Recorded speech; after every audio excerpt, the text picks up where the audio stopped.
Is it possible for a person to be bulletproof, protected beyond all measure of human understanding? I'll be right back. America's foremost historian David Barton shared a story that used to be found in American history textbooks for 150 years. Today, most students and Americans have never heard this story. The story takes place 20 years before the War for Independence. George Washington was a young man of 23 years old when he was called to duty in the French and Indian War. The war was between the United Kingdom and France. Both sides had claimed ownership of the land around the Ohio and Mississippi rivers. A peaceful agreement couldn't be made, so war broke out between the two European powers. The Americans joined the British side, and most of the Native Americans joined with the French. At the time, George Washington was colonel of the Virginia militia. So George Washington and 100 of his militia joined with General Braddock to kick the French out of Fort Duquesne, which is now the city of Pittsburgh. On July 9, 1755, they walked right into an ambush. The British were still about 7 miles from the fort, marching in the Midwestern wilderness, when all of a sudden they began taking on fire from both sides of their path. The French and Indians shot at them from all angles, from behind trees, underneath logs, sheltered with rocks, and even from above in the top of trees. The British were some of the world's best and most experienced soldiers. Unfortunately, it was that European style of warfare. In that style, both armies would line up in a straight line on opposite sides of the field and bravely fire at each other. So in the middle of the wilderness, the British did what they had been trained to do.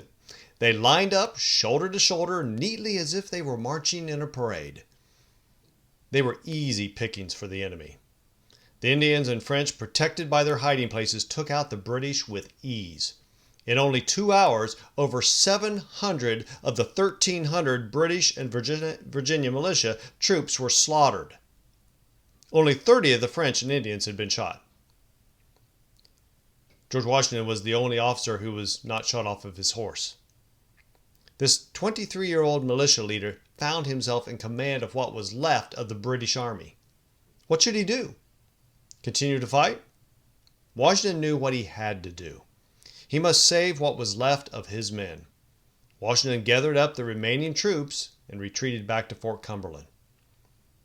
During the battle, several horses had been shot out from underneath Washington. And later that night, Washington found 4 bullet holes in his jacket. But he had not been touched by one bullet. He told his family in a letter that, by the all-powerful dispensations of Providence, I have been protected beyond all human probability or expectation. Washington knew he was protected by Almighty God. There was not a doubt in his mind about that. 15 years later, George Washington and a close friend returned to those same woods where the battle had been fought. An Indian chief heard that Washington was there and traveled far to meet with him. The Native American chief told Washington that he had been a leader in that great battle, and that he had instructed his braves to single out all of the officers, including Washington. The chief himself had shot at Washington 17 times without success. Believing that Washington was under the protection of the Great Spirit, the chief told his braves to quit firing at Washington. On that day in 1770, the chief told Washington, I have traveled a long and weary path that I might see the young warrior of the great battle. I have come to pay homage to the man who is the particular favorite of heaven and who can never die in battle. There was a time when most American children were taught that story in school about our first president. Today, most Americans have never heard that story.